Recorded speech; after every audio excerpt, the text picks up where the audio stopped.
A pro-Palestinian group is concerned over the future of an aid supply ship after it was damaged in an alleged drone strike yesterday. Middle East correspondent Eric Twarchek has more details on the attack.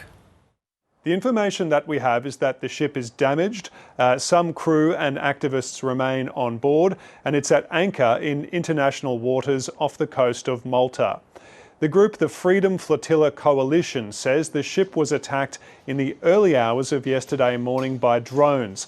It said it was struck twice in the bow area, damaging the generator and causing a fire outside on the exterior of the ship and in the interior of the ship as well. The Maltese authorities have confirmed a tugboat from Malta that was equipped for firefighting came and helped extinguish the blaze on the outside of the ship and ensure that all the people on board were safe. The Maltese authorities haven't commented, though, on whether there was any evidence that the ship was bombed. The Freedom Flotilla coalition says the ship was going to Malta to take on passengers and it's loaded with supplies like food and medicine, and then it was going to sail to Gaza, which is under an Israeli blockade. Israel has not allowed any food or medicine or aid of any kind to enter the Gaza Strip since March the 1st as part of an effort to pressure the militant group Hamas to release the Israeli hostages still held inside Gaza. So the Freedom Flotilla coalition says it was a group of people from 21 different countries, including prominent Swedish activist Greta Thunberg, that they were going to try and highlight what's happening in Gaza and challenge the Israeli blockade. Greta Thunberg says the group is now not sure what's going to happen to the mission. What happens now is uncertain, but what is certain is that us human rights activists will continue to do everything in our power to do our part to demand a free Palestine and demand the opening of a humanitarian corridor. The coming days and the coming months and years.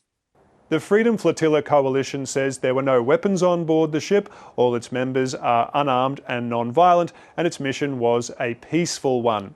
It has blamed Israel, or at least suggested Israel is the likely culprit behind the alleged attack on the ship. At some point, this mission, if it was in fact going to reach Gaza, was going to come into confrontation with the Israeli Navy.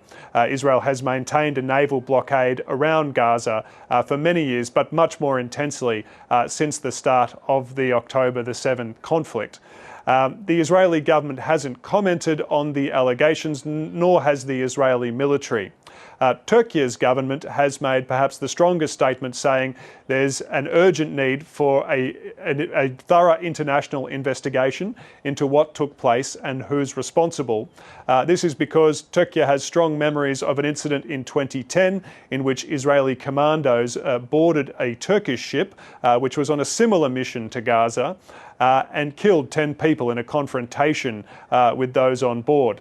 The Israeli government says its commandos were responding and were acting in self-defense after being attacked, an account that's always been disputed by the activists on board that ship. So this remains a high-profile international incident and an attempt by those activists to highlight the situation in Gaza, where there's been no aid reaching the besieged population for more than 2 months, has been so far stymied in international waters off the coast of Malta.